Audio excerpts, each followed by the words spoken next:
Hello বন্ধুরা, তো আজ আমি চলে এসেছি বিলাসপুরের একটা মন্দিরে, নতুন তৈরি হওয়া মন্দির, যেটা হচ্ছে বৈষ্ণোদেবী মন্দির। আর এই মন্দিরে পুরো বৈষ্ণোদেবী মন্দিরের আদলে তৈরি এটা। এবং এখানে আর একটা যেটা বিশেষত্ব, সেটা হচ্ছে কি এখানে ভারতের 12টা জ্যোতির্লিঙ্গ একসাথে দেখানো আছে, একসাথে আছে। তো এই 12টি জ্যোতির্লিঙ্গে মানে যে কীরকম হয় সেটা কিন্তু আমরা এখানে দেখতে পারবো।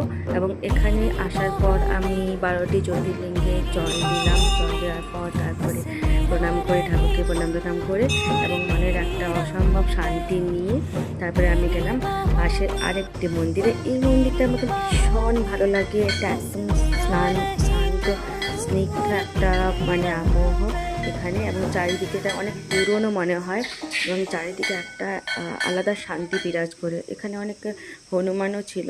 তো যাই হোক, এখানে যারা মানে সেবক হচ্ছেন, যারা সাধক হচ্ছেন, তো তারা এখানেই থাকেন আশেপাশে। আর এখানে কিছু ছোটো ছোটো বাচ্চারা পদ্ম নিয়ে ঘুরছিল, তো ওদের কাছ থেকে পদ্ম নিলাম আমি। তারপরে এই যে দেখতে পাচ্ছ, এখানে মহামায়া দর্শনের পর আমি চলে এসেছিলাম ঠিক পেছন দিকে শিব মন্দিরে। আর এখানে যে যেরকম মানত করে সে সেরকম বেঁধে যায়।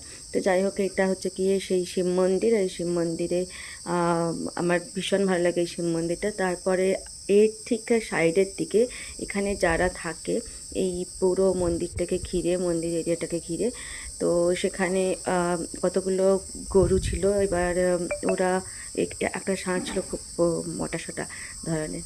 যাই হোক, তো পুরো পরিবেশটা ভীষণ ভালো লাগলো। আর যেটা সব থেকে ভালো লাগলো, লাস্টে বেরোবার আগে আমি এখানে দর্শন করলাম বাবা কাল ভৈরবের একটা স্থান। তো যাই হোক, এটি বাবা কাল ভৈরবের মন্দির।